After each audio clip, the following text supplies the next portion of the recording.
이제 나는 옛사람 아니요 사망에서 건지신 주의 자녀이니 그 한없는. 성경 말씀은 사도행전 4장 12절 말씀입니다. 함께 봉독하도록 하겠습니다. 다른 이로서는 구원을 받을 수 없나니 천하 사람 중에 구원을 받을 만한 다른 이름을 우리에게 주신 일이 없음이라 하였더라. 아멘. 세상에는 참 다양한 종교가 있습니다. 2021년 한국 갤럽 조사에 의하면 한국은 무교가 60%라고 합니다. 깜짝 놀랐어요, 사실은. 기독교가 17%, 그리고 불교가 16%, 천주교가 6%, 기타 원불교, 신흥 종교들이 있습니다. 미국은 기독교가 40%, 무종교가 29%, 카톨릭이 21%, 유대교 2%, 이슬람, 힌두, 불교가 각각 1%라고 합니다. 전 세계적으로 보면 기독교가 31%로 가장 많고요. 그리고 이슬람이 23%, 무교가 16%, 힌두교가 15%, 불교가 7%, 그리고 기타 여러 종교가 있습니다. 많은 교단에서 이슬람 전도에 대해서 되게 이렇게 많이 기도하는 모습을 보고 왜 그런가 했더니 전 세계적으로 이슬람이 23%나 된다고 합니다. 자, 이처럼 종교는 다양하지만 그 모든 종교가 공통적으로 두 가지 주제를 얘기를 하고 있습니다. 어떤 것일까요? 바로 죽음과 구원에 대해서 얘기하고 있어요. 죽음과 구원. 물론 각 종교마다 죽음에 대한 설명이 약간 다르긴 합니다. 불교나 힌두교에서는 윤회라고 하죠. 자, 그럼에도 불구하고 두 가지 전제, 아까 말씀드린 대로 모든 인간은 죽는다. 그리고 그 문제를 해결하기 위해 구원이 필요하다. 이 두 가지를 얘기하고 있습니다. 자, 그러면 각 종교별로 그 구원 방법에 대해서 어떻게 얘기를 하고 있을까요? 힌두교나 불교는 깨달음과 수행이 요구된다. 이렇게 얘기하고 있어요. 그리고 이슬람은 알라에 대한 믿음, 그리고 기도, 금식 같은 예식, 선행과 순종을 통해서 구원받을 수 있다.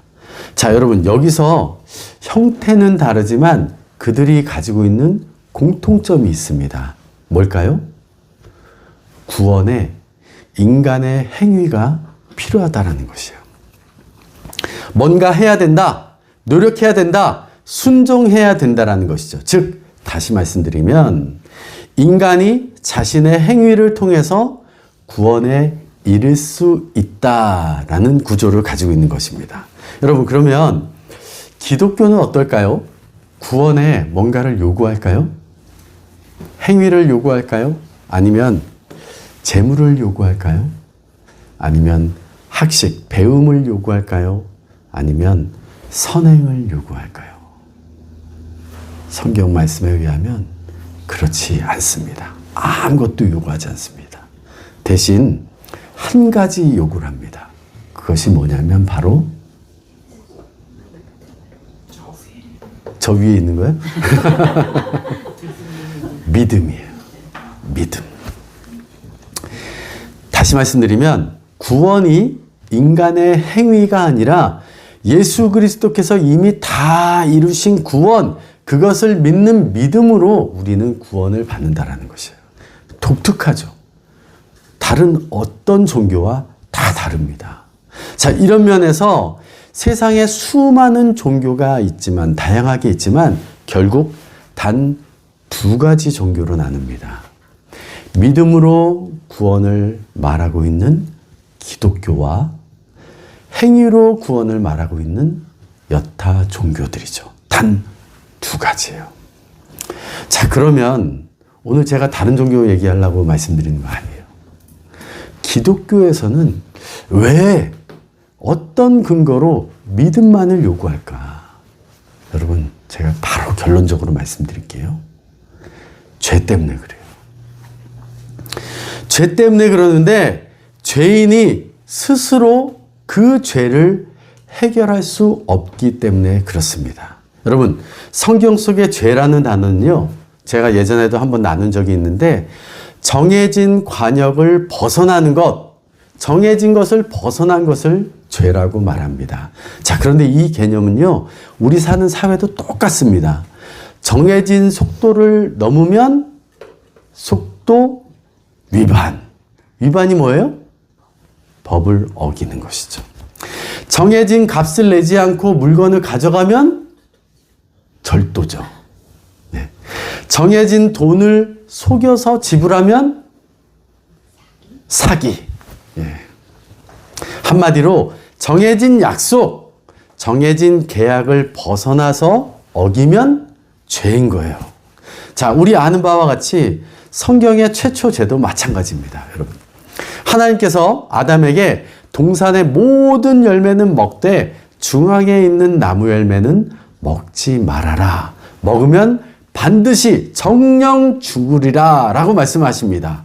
자, 이로써 아담과 하나님 간에 일종의 계약이 성립된 것이에요. 아니, 목사님, 계약은 무슨 계약이에요? 하나님과 아담이 무슨 사인이라도 했습니까? 그런데 여러분, 우리 사회에서도 계약이라는 것은요, 서면이나 구두로만 성립하는 것이 아닙니다. 묵시적 승인으로도 계약이 성립됩니다. 자, 제가 예를 들어 드릴게요. 제가 한국에 가서 한정식 집에 가면, 그래서 자리에 딱 앉잖아요. 그러면 잠시 후에 주문하지도 않았는데 한 상이 탁 차려다 나옵니다. 그런데 그 상은 사람 수대로 정확히 나오는 거예요. 자, 이때 음식을 제공한 사람은, 식당은 당연히 먹는 사람이 돈을 지불할 것을 예상하는 거예요. 그리고 손님은 음식을 먹음으로써 돈을 지불할 의무가 생기는 겁니다. 자, 이를 우리는 묵시적 계약이라고 얘기합니다. 자, 고로 손님이 음식을 먹고 돈을 지불하지 않으면 뭐가 될까요? 범죄가 되는 거예요. 범죄. 자, 여기서 계약서에 사인했나요? 아니에요. 이거를 묵시적 계약. 실제로 아담은 하나님이 모든 과일을 먹으라고 하니까 그 과일을 말씀 따라서 먹었어요. 그것은 바로 계약을 승인한 것이죠.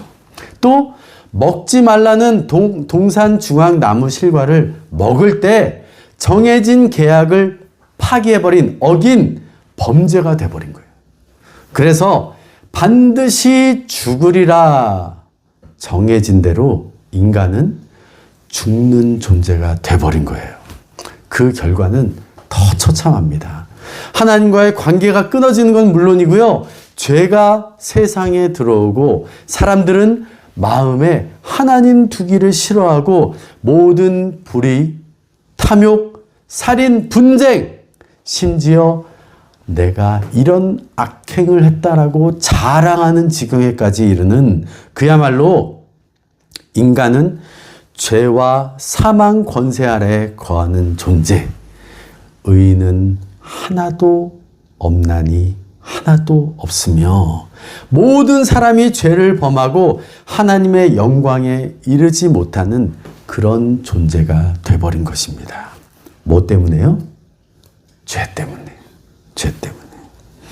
그런데 여러분, 더 심각한 것이 있어요. 더 심각한 것.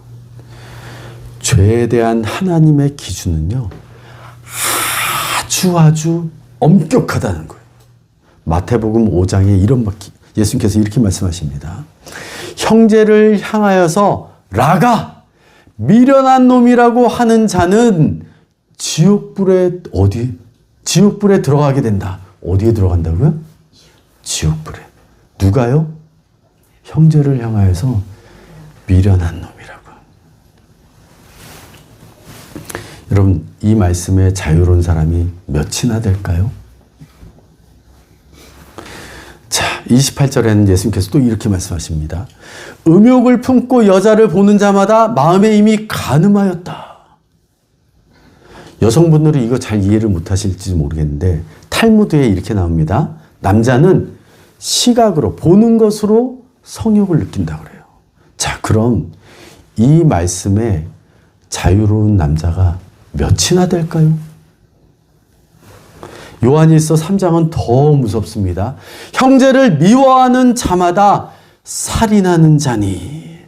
자, 여기서 형제를 미워하는 자마다 그랬잖아요. 형제를 미워하는 자 중에서 어떤 사람이 아니고요. 미워하는 자마다 누구도 예외 없는 누구든지라는 의미예요. 자, 그런데 그 미워하는 자는 살인자와 같다라는 것도 아니에요. 살인자다. 이처럼 하나님의 죄의 기준 앞에 자유로운 사람 하나도 아무도 없습니다. 그리고 그 죄값에 대해서 시편 29편은 이렇게 말씀합니다. 그들의 생명을 속량하는 값이 너무 엄청나서 영원히 마련하지 못할 것임이라. 다시 한번 읽어드릴까요? 그들의 생명을 속량하는 값이 너무 엄청나서 영원히 마련하지 못할 것임이라. 이처럼 인간은 죄 때문에 영원한 죽음, 사망 아래에 거하게 됐고, 더 큰 문제는 그것을 스스로 해결할 수 없다라는 것입니다. 여러분, 우리 인간들 진짜 큰일 났죠? 큰일 났어요. 우리 이제 어떻게 하면 될까요? 방법은요, 용서받으면 돼요. 많은 사람들이 오해합니다. 지옥은 죄 때문에 간다. 맞는 말이죠. 자, 그런데 더 정확히 말씀드리면 지옥은 죄 때문에 가는 게 아니에요. 지옥은 용서받지 못한 죄 때문에 가는 거예요. 또 제가 이렇게 말씀드렸다고 어디 가서 죄 때문에 지옥 안 간다고 이렇게 말씀하시면 안 됩니다. 다시 한번 말씀드려요. 지옥은 죄 때문에 가는 게 아니라 용서받지 못한 죄 때문에 가는 거예요. 자, 이거를 다시 말씀드리면 우리는 용서받으면 된다. 용서받을 수 있다. 하나님께서 용서받을 길을 열어두셨다라는 뜻입니다. 여기서 중요한 점이 있어요. 용서받는 거예요. 받는 거. 자, 죄를 용서할 수 있는 주체가 누굴까요? 죄를 지은 사람이 스스로 나 용서받았어 이렇게 얘기할 수 있나요? 아니잖아요. 다시 말씀드리면 인간의 죄의 용서의 주체는 인간이 아니라 하나님이시라는 거예요. 고로 사람 기준으로 용서받는 것이 아니라 하나님 기준으로 용서를 받아야 돼요. 그런데 아까 살펴본 대로 하나님의 기준은 너무너무 엄격하고 그 죄인은 스스로 그 죄를 해결할 수가 없습니다. 그래서 하나님께서 그 많으신 긍휼을 따라서 우리에게 그 긍휼을 베푸셨습니다. 몇 주 전에 설교 말씀처럼 긍휼이란 무엇이냐? 긍휼은 예외 없이 정확한 심판권을 가지신 분이 용서를 베푸는 것을 긍휼이라고 해요. 하나님은 예외 없이 정확한 심판권을 가지신 분이에요. 그 하나님께서 우리에게 용서받는 길을 주신 것입니다. 아까 말씀드린 대로 인간은 스스로 죄를 해결할 수 없어요. 또 자신도 여기 있는 사람 어느 누구도 죄인 아닌 사람이 없기 때문에 자기 죄로 사망 아래 놓여 있어요. 그래서 다른 사람을 위하여서 대신 죽을 수도 없습니다. 자, 그래서 고린도후서 5장에 이렇게 말씀합니다. 하나님이 죄를 알지도 못하신 이를 우리 대신 죄로 삼으셨다. 자, 여기서 죄를 알지도 못하신 이 누굴까요? 예수님이죠. 자, 그런데 예수님이 정말 죄를 알지 못하셨을까요? 아셨죠. 아셨죠. 자, 그러나 여기서 알지 못하신다라는 말은 죄를 경험하지 않으셨다. 아무 관계 없으시다. 그 영역에 속하지 않으셨다라는 의미예요. 히브리서 4장 15절에 이렇게 말씀합니다. 예수님이 우리와 똑같이 시험을 받으시니로되 죄는 없으시니라. 다시 말씀드리면 죄인이 스스로 죄를 해결할 수 없으니 하나님께서 죄 없으신 이 죄를 알지도 못하신 이 예수 그리스도를 우리를 대신해서 죄로 삼으셨다. 이것이 바로 여러분들 알고 있는 대속이에요. 대속. 죄 없으신 예수님을 죄가 되게 하셔서 돌아가게 하신 것, 그것이 바로 대속입니다. 자, 그런데 여기서 또 우리가 생각해야 할 것이 있습니다. 예수님께서 십자가에서 돌아가신 것과 우리랑 무슨 상관이 있을까요? 그냥 예수님 돌아가신 거 좀 안 됐지만 그냥 예수님 억울하게 죽으신 거 아닐까요? 여러분, 구약에 속죄 제사가 있어요. 속죄일이 되면 수송아지 1마리와 숫염소 2마리를 준비합니다. 그래서 수송아지는 제사장, 제사를 드리는 제사장의 죄를 속죄하기 위해서 쓰였고요. 숫염소 2마리 중에 1마리는 백성들의 죄를 속죄하기 위해서 쓰였습니다. 그리고 나머지 1마리는 무엇에 쓰였냐면 레위기 16장에 이렇게 말씀합니다. 아론은 그의 2손으로 살아있는 염소의 머리에 안수하여 이스라엘 자손의 모든 불의와 그 범한 모든 죄를 아뢰고 그 죄를 염소의 머리에 두어 광야로 보낼지니.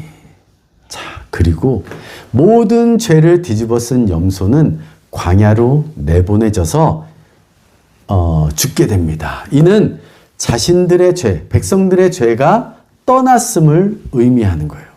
자, 그런데 여러분 생각해 보십시오. 우리가 죄를 아뢰고 안수하면 진짜 죄가 그 염소에게 씌워질까요? 어떻게 생각하세요? 자, 여기서 작용하는 것이 바로 믿음이에요. 믿음. 그렇게 하면 용서해 주겠다라는 하나님의 말씀을 믿음. 우리가 그 믿음으로 제사를 드리면 하나님께서 그 믿음을 보시고 용서하시겠다. 자, 많은 분들이 오해하시는 것이 또 있어요. 구약시대에는 율법 준수로 구원을 받았다라고 오해합니다. 자, 그러나 그렇지 않습니다. 하나님을 믿음으로 구원받았어요. 로마서 4장에 이렇게 말씀합니다. 아브라함이 하나님을 믿음에 이것이 저에게 의로 여기신 바 되었느니라. 자, 그런데 동물의 피는 죄를 완전히 없애질 못합니다. 그래서 죄를 알지도 못하신 주 하나님이신 예수님이 직접 우리 죄를 다 뒤집어 쓰고 내가 맞을, 저와 여러분들이 맞을 침뱉음과 뺨과 채찍, 십자가에서 우리가 받을 모욕과 수치와 멸시와 천대 저주를 다 지시고 돌아가심으로 단 한 번의 영원한 제사로 율법이 요구하는 그 모든 것을 다 성취하고 완성하신 거예요. 자, 그래서 예수님께서 십자가 위에서 마지막으로 다 이루었다 하고 돌아가십니다. 그래서 중요한 말씀 나갑니다. 나의 죄, 우리의 죄, 믿음으로 예수 그리스도에게 전가하고 그의 의를 믿음으로 우리에게 전가되는, 그것을 믿으면 구원하시겠다라는 하나님의 약속의 말씀을 믿음으로 우리가 구원받는 거예요. 이는 마치 출애굽 때처럼 믿음으로 유월절 어린 양 예수의 피를 바른 사람은 하나님께서 그 피를 보고 지나가시겠다. 또 예수 그리스도의 의의 옷을 입은 사람은 그 옷을 보고 의롭다 여기시겠다. 내가 어떤 사람이든, 여러분들이 어떤 사람이든, 내가 무엇을 했든, 여러분들이 무엇을 했든 믿음으로 바른 그 피를 보고 하나님께서 구원하시겠다. 여러분 지금 이 시간에 예배하러 왔을 때 여러분 뭘 가지고 왔습니까? 음식 가지고 오셨어요? 헌금 가지고 오셨어요? 여러분은 절대 잊지 말아야 될 게 뭐냐면 예수 그리스도의 보혈이, 예수 그리스도라는 제물, 그 제물을 하나님께 드림으로 말미암아 예수 그리스도를 통하여서 하나님께 담대히 나아갈 수 있는 거예요. 자, 여러분, 예수 그리스도께서 다 이루신 구원, 그 구원 가운데 우리가 한 것이 무엇일까요? 아무것도 없어요. 아무것도 없어요. 예수 그리스도께서 다 이루신 그 구원, 예수 그리스도 안에 있는 구원, 그리고 예수 그리스도로 말미암는 그 구원, 그 구원을 믿음으로 말미암아 우리가 구원을 받는 것입니다. 그러니 오늘 말씀처럼 다른 이로서는 구원을 받을 수 없는 이유가 바로 여기 있는 거예요. 그리고 천하 사람 중에 구원을 받을 만한 다른 이름을 우리에게 주신 일이 없는 이유가 바로 여기 있는 거예요. 왜요? 예수 그리스도께서 우리의 구원을 다 이루셨기 때문에 그 이루신 구원을 우리가 믿음으로 받아들이면 하나님께서 구원해 주시겠다. 이러한 구원의 유일성 때문에 많은 사람들은 기독교는 너무 배타적이고 외골수라고 오해합니다. 자, 그러나 그 진리가요, 사람을 살려요. 사람을 구원하는 거예요. 그리고 하나님께서는 그들이 구원을 증거할 때에 배타적이고 외골수로 하라고 말씀하지 않으십니다. 오히려 관용하고 용납하고 70번씩 7번 용서하고 겉옷을 달라 하는 자에게 속옷을 주고 원수를 사랑하라, 핍박하는 자를 위해서 기도하라. 왜냐하면 저와 여러분과 그들이 우리 예수 그리스도께서 목숨 바쳐 사랑하신 사람들이기 때문에 그렇습니다. 사랑하는 이음교회 성도 여러분, 오늘 함께 모여 예배하는 여러분 한 분 한 분, 한 사람도 빠짐없이 유일하신 구원자 예수 그리스도 그리고 그의 구속 사역을 믿고 구원받으시기를 축원합니다. 이미 구원 가운데 계신 분들은 더욱 확실한 구원의 진리 위에 서서 흔들림 없이 거하시기를 주의 이름으로 축원합니다. 흔들릴 이유가 없어요. 왜요? 구원은 우리가 이룬 것이 아니라 예수 그리스도께서 다 이루셨기 때문에요. 우리가 할 일은 오직 그를 믿는 것뿐이에요. 그리고 그 믿음을 보시고 다른 분이 아닌 전능하신 하나님께서 우리를 구원하실 것이기 때문입니다. 우리 죄를 위해서 우리가 해결한 것 아무것도 없습니다. 죄를 해결하신 분도 예수 그리스도, 구원을 이루신 분도 예수 그리스도, 오직 예수 그리스도 안에 구원이 있습니다. 그렇기 때문에 다른 이로서는 구원을 받을 수 없나니 천하 사람 중에 구원을 받을 만한 다른 이름을 우리에게 주신 일이 없습니다. 고로 오늘 저와 여러분 예수 그리스도의 보혈의 능력을 믿고 담대히 하나님 앞에 나아가고 그의 구원의 은혜 찬양하고 구원의 확신 가운데 담대히 증거하며 복음의 일꾼으로 승리하며 살아가시기를 주의 이름으로 간절히 축원드립니다. 함께 기도하겠습니다. 기도하실 때 유일하신 우리의 구세주 예수 그리스도의 보혈을 의지하며 주의 구원하심을 찬양하며 구원 진리 위에 굳게 서서 그 진리를 증거하는 자가 되게 해달라고 다 같이 함께 기도하도록 하겠습니다. 기도하겠습니다.